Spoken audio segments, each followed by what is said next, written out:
हो शिको जगाशी एकला तू. आपल्याला सुद्धा तो सांभाळतो महाराज. ऐका ना, एक जणाचा अपघात व्हावा, होऊ नाही बरं का कोणाचा, समजा व्हावा, आणि त्या अपघातातून जर महाराज तो वाचला तर तो काय म्हणतो माहिती आहे? काय म्हणतो? देवानं वाचव. काय? देवानं वाचव. ऐका ना महाराज, एक पुण्यामधील घटना आहे. चालू कामामध्ये महाराज एका बापाला चक्कर आली महाराज, बर का, आणि मेंदूमध्ये रक्ताच्या गाठी झाल्या, आणि त्याला महाराज ताबडतोब हॉस्पिटलमध्ये हलवलं, आणि डॉक्टरने सांगितलं महाराज मेंदूचं ऑपरेशन करावं लागेल. दाय दाय दाय दाय दाय दाय म्हणून महाराज सगळी लोक रडायला लागली घरात, आणि लोक महाराज रडायला लागल्यानंतर धाय दाय धाय दाय म्हणून रडायला लागली महाराज. मी डॉक्टर आहे पण देव नाही का? डॉक्टरांनी जर माणसं वाचवली असती महाराज तर टाळाला विण्याला आणि पक्वाजाला किंमतच राहिली नसती का? वैद्य वाचविती जीवा तरी कोण ध्याते देवा, तरी कोण ध्याते देवा, तरी कोण ध्याते देवा. वैद्य वाचविती जीवा तरी कोण ध्याते देवा, तरी कोण ध्याते देवा, तरी कोण ध्याते देवा. वैद्य वाचविती जीवा तरी कोण ध्याते देवा, तरी कोण ध्याते देवा, तरी कोण ध्याते देवा. वैद्य वाचविती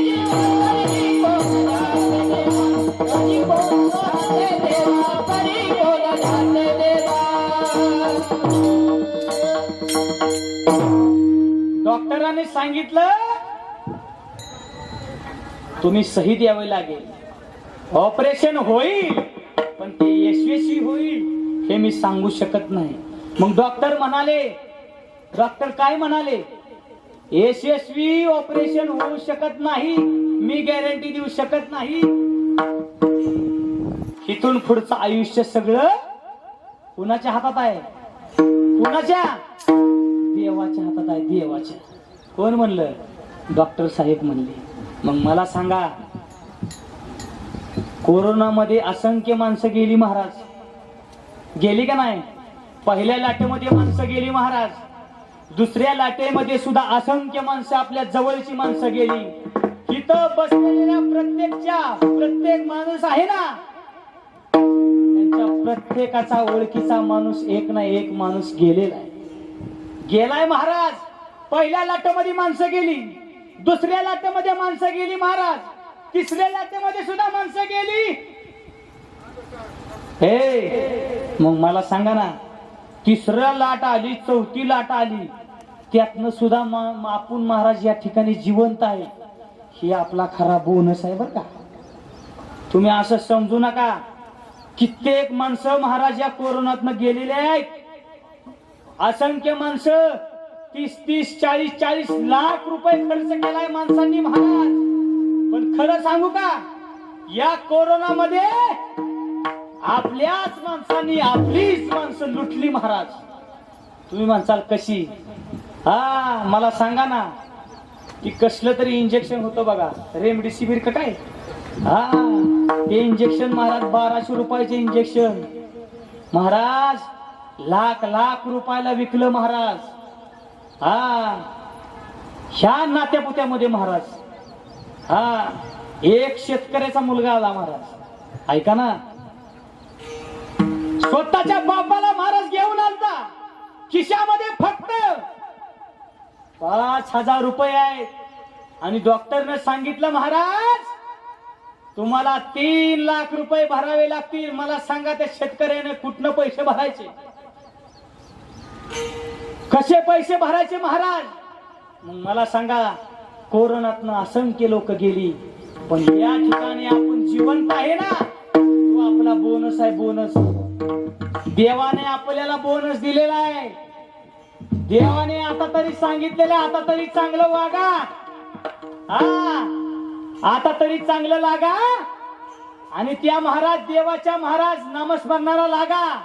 तुझा ना भरोसा ना माझा भरोसा, जग हे कुणाचे सांग भल्या मानसा. कधी लागे कधी लागे कधी लागेल रे वेड्या तुला गोडी अभंगाची. कधी लागेल रे वेड्या तुला गोडी अभंगाची. महाराज कधी लागणार आपल्याला? कोरोनातनं जर आपण वाचून या ठिकाणी कीर्तनासाठी उपस्थित आहे तर हा आपला महाराज बोनस आहे. आपल्यावरती असलेला आशीर्वाद महाराज देवाचा आहे, हे कधी विसरू नका महाराज. विठाला विठाला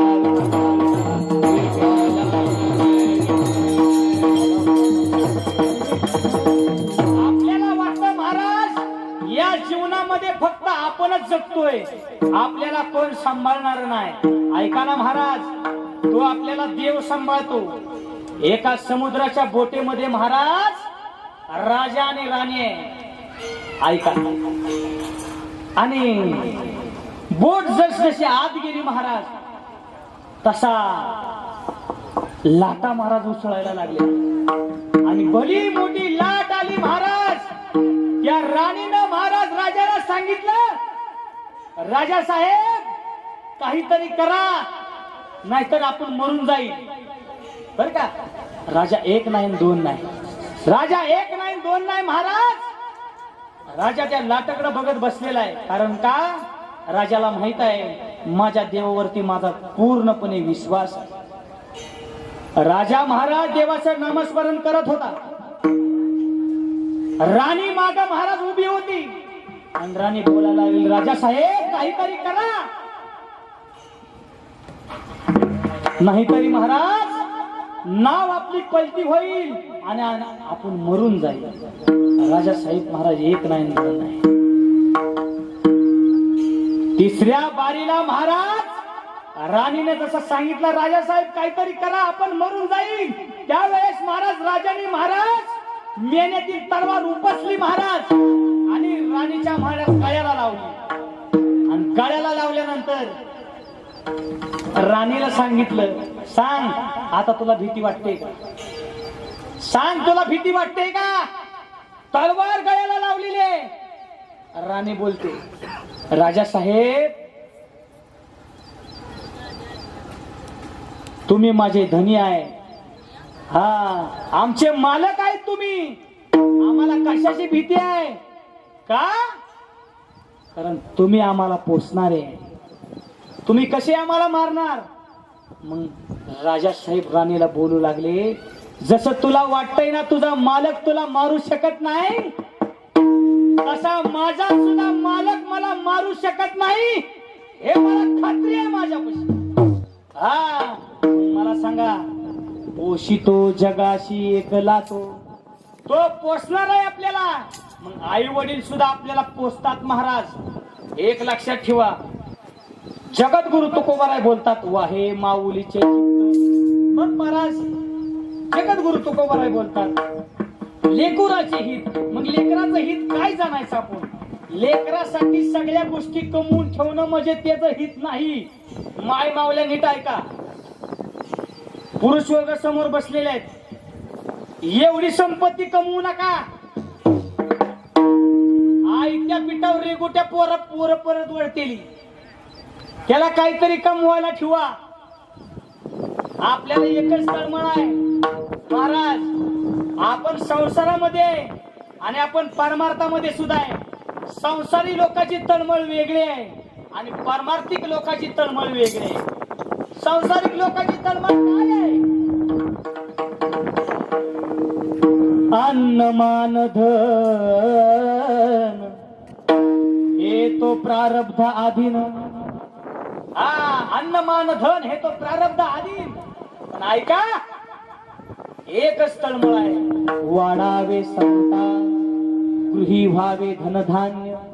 वाढावे संतान, आणि परमार्थाची परमार्थिक लोकाची एकच तळमळ आहे, कयमी उद्धार पावेन काय कृपा करील नारायण. ऐसे तुम्ही सांगा संतजन, करा समाधान चित्त माझे. महाराज आपली तळमळ काय आहे? आपल्याला एकच आहे, आपल्या पोरा सोरांना सगळ्याला कमवून ठेवायचं भरपूर. इकडं जमीन घे तिकडं जमीन घे. मग मला सांगा, तुम्ही आता जर कमवून ठेवलं तर भविष्यात तुमची पोरं काय कमावतील? काय कमावतील मला सांगा ना. महाराज त्या आयत्या पिठावर रेगोट्या वडल. मग मला सांगा, आपल्याकडं अशी घर काय काय घरा नाही की आजापांच्याकडे किती भरपूर होत, पण आता नातवांकडे काय राहिलं नाही. हा पण अशी सुद्धा उदाहरणं आपल्याकडे काय काय आहे ती. हा आजापांच्याकडे काहीच नव्हतं, पण नातवांना भरपूर कमवले. बोला भरपूर आहेत का नाही? मग मला सांगा, हीत आपल्या लेकराचं कुठं बघायचं? बर का, हित लेकराचं कुठं बघायचं? आपल्या लेकराला संस्कार करणं म्हणजे हित आहे. या आता महाराज कलियुगामध्ये लेकरांवरती संस्कार करणं म्हणजेच हित आहे. जर आपल्या लेकरांवरती संस्कार नसतील, तुमच्याकडे कितीही संपत्ती असू द्या, तुमच्याकडे कितीही जमीन जुमला असू द्या, कितीही जमीन असू द्या तुमच्याकडं, जर तुमच्या मुलांवरती जर संस्कार नसतील तर ती गुंट्यावर विकणार, ठेवणार नाही, गुंट्यावर विकून टाकणार. हा त्याच्यामुळं महाराज आपल्या लेकरांवरती संस्कार करा, संस्कार करा महाराज लेकरांवरती. या लेकराचं हित महाराज कुणी जाणलं? ज्या पाळण्यामध्ये महाराज ज्या बाळाला टाकलं होतं, कुणी टाकलं होतं? मदालसीने टाकलं होतं महाराज, मदालसीने. आणि त्या लेकराला महाराज बोलू लागली. काय बोलू लागली? काय बोलू लागली महाराज? हा त्या लेकराला बोलू लागली, हा देह नाशिवंत मलमूत्राचा बांधा, वरी चर्म घातली रे कर्म कीटकाचा सांदा, रव रव दुर्गंधी रे हा तो मंगळतेचा बांधा. स्मरे त्या हरिहरा शरण जाई गोविंदा, परियम दे माझा लसा सोहम जो जो रे बाळा. त्या मनाला महाराज पाळण्यात असताना आपल्या बाळाचं हित जाणलं, आणि तेच हित माझ्या जगद्गुरु तुकोबारायांनी जाणलं असेल, आणि तेच जगद्गुरु तुकोबारायांनी हित जाणलं. महाराज माझ्या माऊलींना जगद्गुरु तुकोबारायांची संगत लाभली होती, तुम्हाला सांगितलेलं आहे महाराज. ती संगत माझ्या जगद्गुरु तुकोबारायांना लाभली, आणि महाराज तेच वर्णन अभंगाच्या पहिल्या चरणामध्ये जगद्गुरु तुकोबारायांनी केलेलं. लेकुराचे हित, लेकुराचे हित, लेकुराचे हित, लेकुराचे हित, लेकुराचे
शिवाय सांगतात लेकुराचे हित. मग संतत्वाला मातृत्वाची का उपमा दिली असेल? संत महाराज असे अवतार तुम्हा धराया कारण उद्धराया जन जड जीवा. एकट्याचा उद्धार करण्यासाठी संत महात्मे या मृत्यू लोकांमध्ये आलेले नाही. सर्व लोकांचा उद्धार करण्यासाठी संत महात्म्यांनी या ठिकाणी जन्म घेतलेला आहे. महाराज संत महात्मे जन्माला आले हो. मग महाराज ऐका, प्रत्येकाच्या घरी महाराज देवाला जाता येत नव्हतं. नीट ऐका, प्रत्येकाच्या घरी महाराज देवाला जाता येत नव्हतं. म्हणून महाराज प्रत्येकाच्या घरी महाराज आई महाराज ज्या देवानं दिली ना त्या देवाचा उपकार आहे. स्वतः आई म्हणजेच देव आहे. तुम्ही म्हणताल महाराज आई म्हणजे देव. हो ऐका, ज्या वेळेस महाराज बाळ जन्माला येत आणि 4 ते 5 महिने होऊ द्या, 6 महिने होऊ द्या, ज्या वेळेस महाराज मुलगा बोलायला लागतो, ते बाळ बोलायला लागतं, त्यावेळेस पहिला शब्द ते काय बोलतं? त्यानं कुठलंही पाप केलेले नाही. मला सांगा, त्या जीवानं कुठलंही पाप केलेलं नाही, पण पहिला शब्द ते या विश्वामध्ये कुठलं वापरतो? आई शब्द वापरतो. मग आई सुद्धा देव आहे महाराज. हा, आणि महाराज या परिवारातील सुद्धा आई महाराज देवच आहे का? ह्या आईनं महाराज या घरासाठी महाराज हाडाची काढून रक्ताचं पाणी केलं महाराज. या महाराज घरामध्ये सर्व महाराज मुलांना आणि मुलींना वाढवलं. आपल्याला महाराज एक मुलगा सांभाळणं व्हाय नाही. आता लय अवघड झालं कलियुगामध्ये. पण महाराज ज्या वेळेस महाराज 72चा दुष्काळ जर बघितला, फक्त माणसंच माणसाला खायची राहिली होती. तसल्या काळामध्ये सुद्धा महाराज ह्या आईनं महाराज एवढी सगळी लेकरं महाराज जगवली. हे आईचं महाराज त्यांच्यावरती असलेले उपकार आहेत. आणि या उपकारातून उत्तीर्ण होण्यासाठी हा भला मोठा सोहळा या ठिकाणी संपन्न होत आहे का? वर्ष श्राद्ध करण्याला सुद्धा महाराज त्या आई वडिलाचं महाराज त्या मुलांवरती संस्कार असावे लागतात. हा, आताच खरं सांगू का, या कलियुगामध्ये 10वा होईल का नाही याची खात्री नाही. हो, आपली मुलं आपण सुशिक्षित केली, सुशिक्षित करा, पण त्याच्यासोबत महाराज आपले घरचे सगळे संस्कार द्या. हा, आता काय महाराज झाले माहितीये का कलियुगामध्ये? आपण भले शिकवू नका असं माझं म्हणणं नाही महाराज. शिकवाच, मुलं शिकवलीच पाहिजे. का तर गरिबीतून श्रीमंतीकडे जाण्याचा समाज मान्य मार्ग म्हणजे शिक्षण आहे. काय? नीट ऐका सर्वांनी. गरिबीतून श्रीमंतीकडे जाण्याचा समाज मान्य मार्ग म्हणजे शिक्षण आहे. हे शिक्षण आपल्या लेकरांना दिलंच पाहिजे. हा, एका आई वडिलांनी महाराज भरपूर शिक्षण दिलं आणि शिक्षण दिल्यानंतर महाराज ती गेलं परदेशात. आणि परदेशात गेल्यानंतर त्याला पैशाची हाव लागली आणि पैशाची हाव लागल्यानंतर तिकडच त्यानं लग्न केलं. ती घरी सुद्धा आलं नाही. आणि ज्या वेळेस महाराज बापानं फोन केला, दोघ जण बापा होते, बापानं फोन केला, बाबा तुझी आई गेली, माघारी ये. हा, कसा बसा एक पोरगा धाकटा घरी आला आणि घरी आल्यानंतर सांगितलं, बर का, घरी आल्यानंतर सांगितलं, बाबा मला लगेच जावं लागेल, 10व्या पर्यंत मला थांबायला वेळ नाही. हे पैसे धरा आणि सगळ्या गावाला जेवायला घाला, मला थांबायला वेळ नाही. मग बापानं विचारलं, बाबा थोरला पोरगा का राहिला नाही? हा, तो म्हणला, आईच्या वेळेस तू जा आणि बापाच्या वेळेस मी जातो. अशी पोरं महाराज आपल्याकडे जन्माला आली. मला सांगा, अशी पोरं आपल्याकडे जन्माला आली महाराज. हा, किती महाराज त्या आई वडिलांना आपल्यावरती उपकार केले हो, किती उपकार केले महाराज. आई तुझ्या मूर्ती वाणी हो आई तुझ्या मूर्तीवाणी या जगात मूर्ती नाही, अनमोल जन्म दिला गाई तुझे उपकार फिटणार नाही, अनमोल जन्म दिला गाई तुझे उपकार फिटणार नाही. बालपणी मी खेळत खेळत होत जेव्हा ताना, अमृताहून आई तू माझला सुपाना, तुझ्या या उपकाराची